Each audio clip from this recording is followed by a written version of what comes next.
Hello dear student, आज एक और इम्पॉर्टेंट सेशन में आप सभी का स्वागत है। तो स्टूडेंट, जैसा कि आप लोगों को पता है कि हम लोग साइंस में केमिस्ट्री के कुछ चैप्टर्स को कवर कर रहे हैं, तो उन्हीं के सीरीज में ये मॉक टेस्ट तीसरा है। जितने भी क्वेश्चन है वो एनसीईआरटी से लिए गए हैं। चलिए फिर वीडियो को शुरू करते हैं और देख लेते हैं पहला क्वेश्चन कौन सा है। तो पहला क्वेश्चन है, रासायनिक अभिक्रिया के विषय में सत्य है। जब भी कोई रासायनिक अभिक्रिया होती है तो उसमें क्या होता है? पहला है अवस्था एवं रंग में परिवर्तन होता है। दूसरा है किसी गैस का बनना होता है। तीसरा है उष्मा या प्रकाश निर्मुक्त या अवशोषित होती है। चौथा है उपरोक्त सभी। तो जो हमारा ऑप्शन नंबर डी है वो सही हो जाएगा। जब भी कोई भी केमिकल रिएक्शन होता है तो उसमें कोई भी अगर हम लोग पदार्थ लेते हैं तो वो चेंज होकर के किसी और पदार्थ में वो कन्वर्ट हो जाता है। दूसरा है कोई भी गैस बनता है तो इसके साथ कोई गैस बन सकती है, ये संभावना होती है। और इस रिएक्शन में उष्मा अवशोषित हो सकती है या फिर उष्मा जो है वो निकल सकती है। तो तीनों ऑप्शन हमारे जो है वो सही है। बढ़ते अगले क्वेश्चन की तरफ। क्वेश्चन नंबर 2, चांदी की वस्तुएं काली क्यों हो जाती है? ऑप्शन नंबर पहला हमारा है सिल्वर ऑक्साइड के कारण। दूसरा है सिल्वर सल्फाइड के कारण। तीसरा है सिल्वर हाइड्रोक्साइड के कारण। और चौथा है सिल्वर ब्रोमाइड के कारण। तो देखिए, जो चांदी की जो वस्तुएं होती हैं वो सिल्वर सल्फाइड के कारण काली रहती है। ऑप्शन नंबर बी सही है। सपोज करते हैं यहाँ कोई चांदी की वस्तु है Ag, चांदी का जो सिंबल होता है वो Ag होता है, और अगर वो रिएक्शन कर रहा है हाइड्रोजन सल्फाइड से H2S से, अगर वो कोई रिएक्शन कर रहा है और यहाँ पे क्या है, ऑक्सीजन प्रेजेंट है, तो ये बनता है, ये आपका क्या बनेगा, Ag2S, जिसको हम लोग बोलते हैं सिल्वर सल्फाइड। और क्या होता है, वाटर हमारी जो होती है वो निकलती है। तो इस रिएक्शन में जो Ag2S बनता है, इसी की वजह से चांदी होता है उसका जो कलर होता है वो काले रंग का हो जाता है। तो क्वेश्चन नंबर 2 का ऑप्शन नंबर बी सही हो जाएगा। आगे बढ़ते हैं क्वेश्चन नंबर 3 की तरफ। निम्न में से रासायनिक परिवर्तनों को चुनिए। इनमें से कौन कौन सा रासायनिक परिवर्तन है? पहला है कागज का जलना। दूसरा है जीवों का बड़ा होना। तीसरा है शीशे का पिघलना। और चौथा है कागज का फटना। तो देखिए, कागज का जलना, जब भी हम लोग कोई कागज लेते हैं और उसको जला देते हैं तो फिर क्या होता है, वो कार्बन के फॉर्म में हो जाता है। मतलब वो क्या होता है, काला काला हो जाता है। तो हम लोग उसको बोलेंगे कार्बन के फॉर्म में है। तो क्या फिर हम उस जो कार्बन के जो फॉर्म में मटेरियल बना हुआ है, क्या उससे हम लोग दोबारा कागज बना सकते हैं? तो ये नहीं हो सकता है। इसलिए जो पहला हमारा है वो रासायनिक अभिक्रिया है। मैंने इसके पहले वाले वीडियो में बताया था कि रासायनिक जो परिवर्तन होते हैं और भौतिक परिवर्तन होते हैं उनमें कौन कौन सी चीजें होती हैं। दूसरा है जीवों का बड़ा होना। सपोज करते हैं अगर एक जीव है वो बड़ा हो गया है, तो क्या वो जीव जो है वो दोबारा छोटा हो सकता है? तो ऐसा पॉसिबल नहीं है। तो जो दूसरा है हमारा स्टेटमेंट वो भी क्या है, रासायनिक परिवर्तन के अंतर्गत आता है। तीसरा है शीशे का पिघलना। तो देखिए, अगर हम लोग कोई शीशे की वस्तु लिए हुए हैं उसको हम लोग पिघला देते हैं, फिर उसके बाद क्या होता है, वो मेल्ट होने के बाद कोई और भी चीज बन सकती है। उसके बाद हम लोग पिघला के पुनः ये वस्तु प्राप्त कर सकते हैं। तो जो शीशे का पिघलना होता है वो एक भौतिक परिवर्तन है। चौथा हमारा है कागज का फटना। तो देखिए, जब कागज हम लोग लेते हैं वो फाड़ देते हैं, उसके बाद क्या करते हैं, कागज को हम लोग चिपका भी सकते हैं, तो पुनः वो हमें कागज प्राप्त हो जाएगा। इसलिए जो हमारा ऑप्शन नंबर 4 है वो भी भौतिक परिवर्तन के अंतर्गत आता है। तो रासायनिक परिवर्तन के अंतर्गत की बात करें तो कागज का जलना और जीवों का बड़ा होना आएगा। तो ऑप्शन नंबर पहला और दूसरा हमारा सही हो जाएगा। तो यहाँ जो पुट दिया गया है ऑप्शन नंबर बी सही हो जाएगा। पहला और दूसरा जो हमारा जो ऑप्शन नंबर पहला है वो सही हो जाएगा। इसको हटा देती हूँ, जो ऑप्शन नंबर पहला हमारा है वो सही हो जाएगा। ये रहा, पहला और दूसरा हमारा ऑप्शन सही है। आगे बढ़ते हैं। क्वेश्चन नंबर 4 जो हमारा है, निम्न में से अक्रियशील गैस कौन सी है? ऐसी कौन सी गैस है जो अक्रियशील है? पहला हमारा है ऑक्सीजन, दूसरा है ओजोन, तीसरा है नाइट्रोजन और चौथा है हाइड्रोजन। तो देखिए, जो नाइट्रोजन होता है वो क्या है, एक अक्रियशील गैस है। मतलब ऑप्शन नंबर सी हमारा सही हो जाएगा। अब इसको हम लोग कैसे प्रूव करेंगे? तो देखिए, जो हमारा इन्वायरमेंट है उसमें 78% तक हमारा नाइट्रोजन पाया जाता है। अगर ये अधिक क्रियाशील होता तो जो नाइट्रोजन होता वो कोई और यौगिक बना लेता। उस प्रकार से जो हमारे जो इन्वायरमेंट है उसमें नाइट्रोजन के कई यौगिक पाए जाते हैं। जो हमारा इन्वायरमेंट है उसमें नाइट्रोजन फ्री अवस्था में पाई जाती है। इसका मतलब जो हमारा नाइट्रोजन है वो अक्रियशील गैस है। तो ऑप्शन नंबर सी सही हो जाएगा।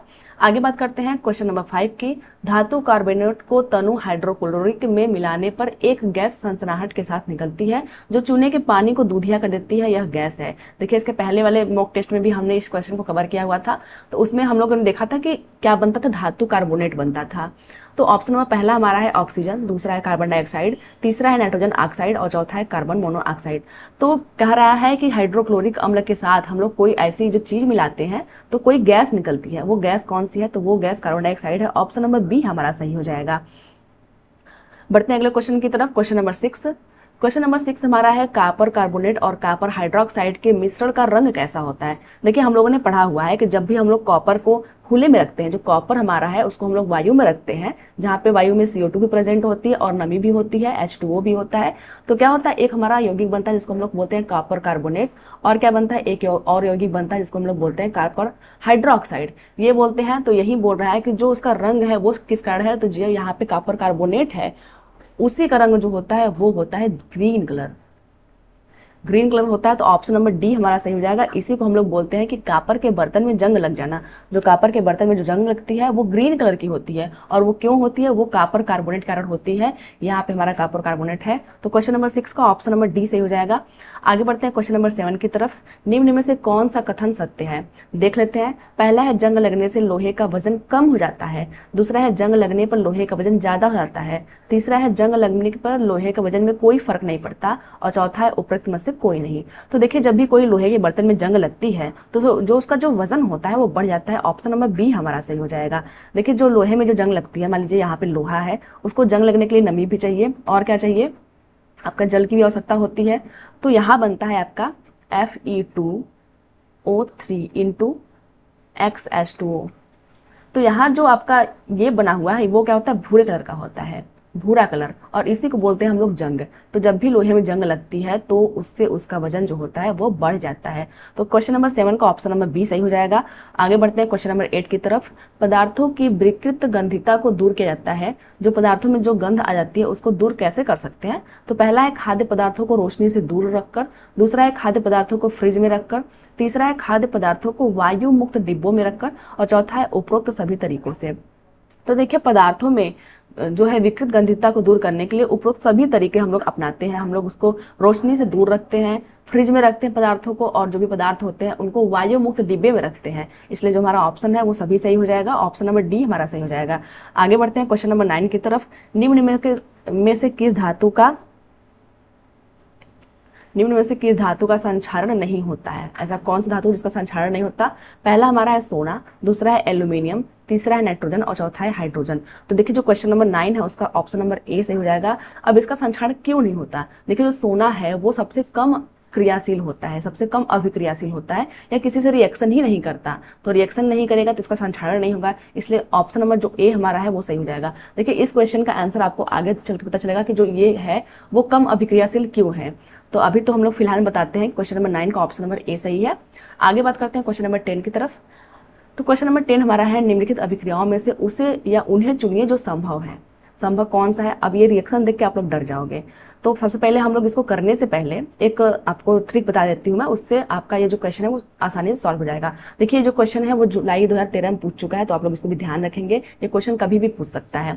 तो यहाँ पूछा गया है जो एल्यूमिनियम है क्या वो रिप्लेस हो जाएगा आपका तांबे से, या फिर जो यहाँ पे आयरन है क्या वो जिंक से रिप्लेस हो जाएगा। तीसरा दिया गया है आपका यहाँ पे जो तांबा है क्या वो आयरन से रिप्लेस होगा, या फिर जो यहाँ पे एल्यूमिनियम है वो जिंक से रिप्लेस होगा।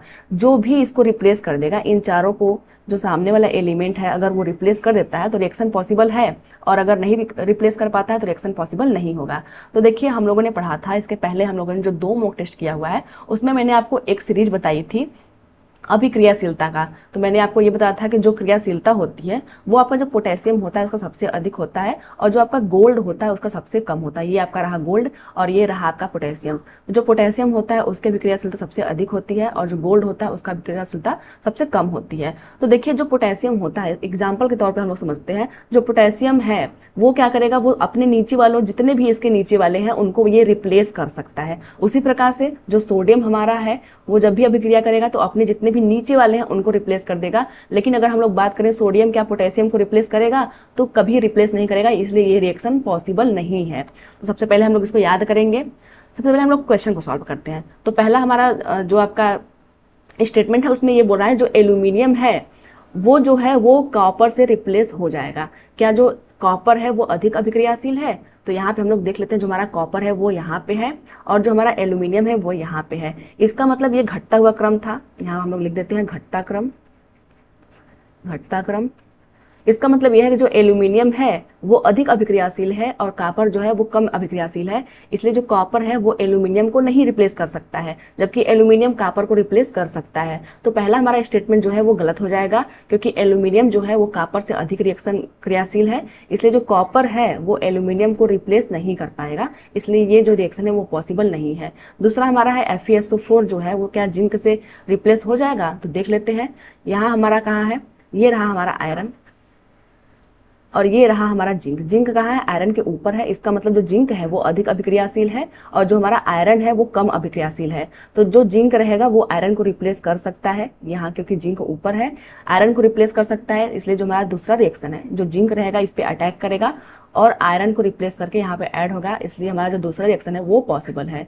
तीसरा हमारा है क्या तांबा जो है वो आयरन से रिप्लेस हो सकता है, तो हम लोग देख लेते हैं इसमें। देखिए जो हमारा तांबा है वो यहाँ पे है और जो हमारा आयरन है वो यहाँ पे है, तो आयरन जो है वो तांबे से ऊपर है, इसका मतलब आयरन जो है वो अधिक अभिक्रियाशील है, तांबा कम अभिक्रियाशील है। तो जाहिर सी बात है जो आयरन होगा वो आपके तांबे को रिप्लेस कर सकता है। तो हम लोग देख लेते हैं जो हमारा आयरन होगा वो जो है वो जो हमारा तांबा है जो कॉपर है, कॉपर को रिप्लेस करके यहाँ पे FeSO4 बना लेगा और ये जो रिएक्शन होगा वो पॉसिबल होगा, इसका मतलब हमारा C रिएक्शन भी पॉसिबल है। अगला देख लेते हैं क्या एल्यूमिनियम जो है वो जिंक से रिप्लेस हो सकता है, तो देख लेते हैं। तो हमारा एल्यूमिनियम यहाँ पे है और जो जिंक है वो यहाँ पे है, तो क्या जिंक एल्यूमिनियम को रिप्लेस करेगा, ये रिएक्शन उल्टा नहीं होगा, क्योंकि जिंक जो है वो कम अभिक्रियाशील है और एल्यूमिनियम अधिक अभिक्रियाशील है, इसलिए जो जिंक है वो यहाँ पे ऐड नहीं हो पाएगा, जिस प्रकार से ZnSO4 नहीं बन पाएगा, तो ये भी रिएक्शन पॉसिबल नहीं है। तो जो हमारा B और C ऑप्शन रहेगा वो सही हो जाएगा, तो ऑप्शन नंबर B हमारा सही हो जाएगा। इस प्रकार से जितने भी क्वेश्चन बनेंगे हम लोग उसको आसानी से सॉल्व कर सकते हैं। देखिए अब इसको याद करने का एक ट्रिक है। ट्रिक क्या है, ट्रिक ये है कि हम लोग इसको याद करेंगे। काशीनाथ का माली आलू जरा फीके पकाता है, कौन है आगे आओ। ठीक है, हम लोग काशी से याद करेंगे, यहाँ पोटेशियम है, यहाँ सोडियम है, यहाँ कैल्शियम है, यहाँ मैग्नीशियम है आपका, यहाँ एल्यूमिनियम है, यहाँ क्या है जिंक है आपका, और यहाँ पे आयरन है, यहाँ पे क्या है लेड है आपका, और यहाँ पे हाइड्रोजन है, यहाँ पे कॉपर है आपका, ये हो गया कॉपर, और ये आपका हो गया मरकरी, और ये आपका हो गया चांदी। AG से A और G चांदी हो गया और A और U से सोना हो गया। तो हम लोग याद रखेंगे काशीनाथ का माली आलू जरा फीके पकाता है, कौन है आगे आओ। तो इस प्रकार से हम लोग याद कर लेंगे। ये जो सीक्वेंस है आपको इसी प्रकार से याद करना पड़ेगा। अगर आप लोग एक भी जो आपका एलिमेंट है आप लोग उसको आगे पीछे कर दोगे तो ये सीक्वेंस बिगड़ जाएगा और आपका जो रिएक्शन होता है वो गलत हो जाएगा। तो इस प्रकार से आप लोग रिएक्शन को आराम से सॉल्व कर सकते हो। तो क्वेश्चन नंबर 10 का ऑप्शन नंबर B सही हो जाएगा। देखिए मैंने आपको इसके पहले वाले क्वेश्चन में बताया था कि जो आपका सोना होता है, यहाँ गोल्ड लिखा हुआ है, जो गोल्ड होता है वो सबसे कम अभिक्रियाशील होता है। तो हम लोग यहाँ यहीं से पता करते हैं, अभिक्रियाशीलता में हम लोग पता करते हैं जो गोल्ड होता है वो सबसे कम अभिक्रियाशील होता है। अगर आपके ऑप्शन में चांदी भी है और सोना भी है, आप पूछेगा कि सबसे कम जो रिएक्शन है वो कौन करेगा, तो हम लोग सोने पे ही टिक करेंगे। अगर ऑप्शन में सोना नहीं है तब हम लोग चांदी पे टिक करेंगे। तो इस जो आपका ये सीरीज है इससे कई क्वेश्चन बनते हैं। हम लोगों ने 3 मॉक टेस्ट किया हुआ है और तीनों में इस सीरीज से कोई ना कोई क्वेश्चन पूछा गया था। तो आज आप लोग इस ट्रिक से आप लोग इस सीरीज को याद कर लोगे, ताकि अगर आपके एग्जाम में कोई भी क्वेश्चन आता है तो आराम से आप लोग कर सको। आगे बढ़ते हैं अगले क्वेश्चन की तरफ। अगला हमारा क्वेश्चन है, जब एक लोहे की कील को कॉपर सल्फेट के विलयन में डुबाया जाता है तो धीरे धीरे कॉपर सल्फेट के विलयन का रंग हल्का पड़ जाता है और लोहे की कील पर एक भूरे रंग की परत जम जाती है। यह उदाहरण है। देखिए लोहे के कील पे भूरे रंग का जो हमने बताया था जो परत होती है उसको हम लोग बोलते हैं जंग लगना। तो यह किस प्रकार की अभिक्रिया है? क्या यह विघटन अभिक्रिया का एग्जाम्पल है या फिर द्विविस्थापन अभिक्रिया का एग्जाम्पल है? क्या यह विस्थापन और रिडक्स अभिक्रिया दोनों हो रही है? क्या यह एक संयोजन अभिक्रिया है? तो देखिए ये जो क्रिया हो रही है उसमें विस्थापन और रिडक्स दोनों अभिक्रिया हो रही है। ऑप्शन नंबर C हमारा सही है। आगे बढ़ते हैं क्वेश्चन नंबर 11 की तरफ, क्वेश्चन नंबर 12 की तरफ। 12 नंबर का क्वेश्चन हमारा है, एक धातु M अम्लों से क्रिया करके हाइड्रोजन मुक्त नहीं करता है, आगे है परंतु ऑक्सीजन से क्रिया करके एक काले रंग का यौगिक देता है, M को पहचानिए। जब कोई भी धातु है वो अम्लों से क्रिया कर रहा है और क्या दे रहा है, हाइड्रोजन मुक्त नहीं कर रहा है, लेकिन ऑक्सीजन से क्रिया करने के बाद एक काले रंग का यौगिक दे रहा है, तो जो यौगिक है वो क्या हो सकता है? तो जो वो यौगिक है वो क्या है आपका तांबा है। ऑप्शन नंबर जो हमारा C है जो कॉपर है वो ऑप्शन सही हो जाएगा। जो कॉपर होता है वो काले रंग का यौगिक देता है और हमारा ऑप्शन नंबर C सही हो जाएगा। आगे बात करते हैं क्वेश्चन नंबर 13 की। क्वेश्चन नंबर 13 हमारा है, निम्न गुणों पर विचार करें। कौन कौन सा गुण है? पहला हमारा है रंग, दूसरा है आकृति और तीसरा है आकार। दिया गया है इनमें से कौन सा गुण भौतिक परिवर्तन से प्रभावित होगा। ऐसा कौन सा गुण है जो भौतिक परिवर्तन में प्रभावित होगा। क्या पहला हमारा ऑप्शन है क्या रंग और आकृति प्रभावित होगी, दूसरा है क्या आकृति और आकार प्रभावित होगी, तीसरा है क्या रंग और आकार प्रभावित होगा, चौथा है क्या ये दोनों प्रभावित होंगे। तो देखिए जब भी हम लोग कोई भौतिक परिवर्तन करते हैं तो उसका जो आकृति और आकार होता है वो परिवर्तन हो जाता है। जैसे मान लीजिए मैंने बताया कि हम लोगों ने एक शीशा लिया, शीशे को पिघला करके हमने कोई और वस्तु बना दी, तो इसमें क्या हुआ, ये जो शीशा है इसका आकार और आकृति बदला है, लेकिन जो शीशे का रंग होगा वो इस कलर की जो वस्तु रहेगी, मान लीजिए ये वस्तु अगर रेड कलर में है तो जो बनने वाली वस्तु रहेगी वो भी रेड कलर की ही होगी। तो इस प्रकार से जो रंग होता है वो प्रभावित नहीं होती है, बाकी आकृति और आकार में परिवर्तन होता है। इसलिए जो हमारा ऑप्शन नंबर बी हो जाएगा वो सही हो जाएगा। भौतिक परिवर्तन जितने भी होते हैं उसमें आकृति और आकार परिवर्तन होता है। और अगर बात करें केमिकल रिएक्शन की, तो जो रासायनिक परिवर्तन होते हैं उसमें रंग भी आपका चेंज रहता है, आकृति भी चेंज होती है और आकार भी चेंज होता है। तो क्वेश्चन नंबर 13 का ऑप्शन नंबर बी सही हो जाएगा। आगे बढ़ते हैं क्वेश्चन नंबर 14 पे। तेल में तले हुए खाद्य पदार्थों को खरीदने से पहले उनकी निर्माण तिथि को अवश्य जांच लेना चाहिए, क्योंकि तेल विकृत गंधी हो जाते हैं। इसका कारण क्या है। क्या इसका कारण अपचयन है, उपचयन है, क्या इसका कारण अपचयन है, हाइड्रोजनीकरण है या फिर विकृतीकरण है। तो देखिए यहाँ क्या है, क्योंकि तेल विकृत गंधी हो जाते हैं तो इसका मतलब वहाँ पे विकृतीकरण हुआ है। ऑप्शन नंबर डी हमारा सही हो जाएगा। आगे बढ़ते हैं क्वेश्चन नंबर 15 की तरफ। निम्न में से कौन सा न्यूनतम अभिक्रियाशील है। ऐसा कौन सा है जो सबसे कम अभिक्रिया करता है। क्या आयरन या फिर कॉपर या सिल्वर या गोल्ड। तो देखिए सबसे कम अभिक्रियाशीलता की बात करें तो जो गोल्ड है हमारा है सबसे कम अभिक्रियाशील है। अब क्यों है, क्योंकि इसके पहले वाले क्वेश्चन में हम लोगों ने डिस्कस कर लिया है। यहाँ पे आप लोग फिर से देख सकते हैं, यहाँ पे क्या है, गोल्ड हमारा यहाँ पे है, तो ये सबसे नीचे आता है इसलिए सबसे कम अभिक्रियाशील है। तो हम लोग इस प्रकार से इस क्वेश्चन को भी टिक कर देंगे। अगर यहाँ पे गोल्ड नहीं रहता तब कौन रहता, तब रहता सिल्वर। तो क्वेश्चन नंबर 15 का ऑप्शन नंबर डी सही हो जाएगा। आगे बढ़ते हैं क्वेश्चन नंबर 16 पे। निम्न में से कौन उभयधर्मी ऑक्साइड है। ऐसा कौन सा है जो उभयधर्मी ऑक्साइड है, मतलब अम्ल और क्षार दोनों से क्रिया करता है। तो पहला हमारा ऑप्शन है SnO2, दूसरा हमारा है CaO, तीसरा है SiO2, चौथा हमारा है CO2। तो देखिए SnO2 जो होता है ऑप्शन नंबर ए हमारा सही हो जाएगा। जो टीन हमारा ऑक्साइड है वो हमारा ऑप्शन नंबर पहला सही हो जाएगा। बात करें CaO की जो कैल्शियम ऑक्साइड है वो जो होता है वो क्षारीय होता है, बेसिक होता है, बेस होता है।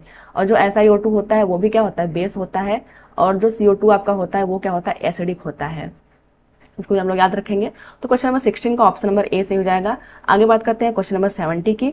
क्वेश्चन नंबर 70 हमारा है कॉपर पायराइड से प्राप्त होने वाला कॉपर ब्लिस्टर कॉपर कहलाता है। ब्लिस्टर के निर्माण के लिए उत्तरदायी गैस है। देखिए जब भी हम लोग कॉपर पायराइड से कोई भी कॉपर बनाते हैं तो उसको हम लोग बोलते हैं ब्लिस्टर कॉपर। यहाँ आपका है ब्लिस्टर कॉपर।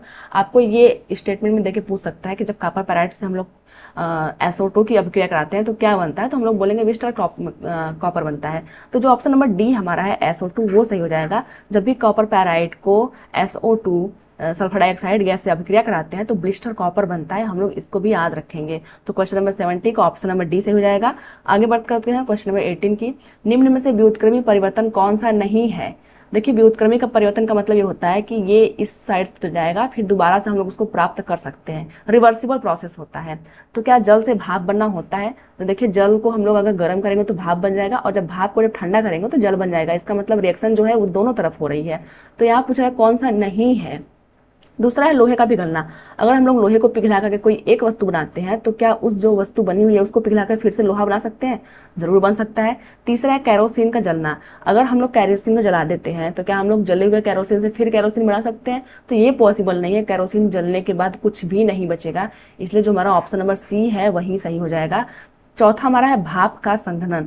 तो जब भी भाप है उसको संघनन हम लोग कर देंगे तो पानी बन जाएगा, और पानी बनने के बाद फिर हम लोग उसको बॉयल करेंगे तो फिर से भाप बन जाएगा।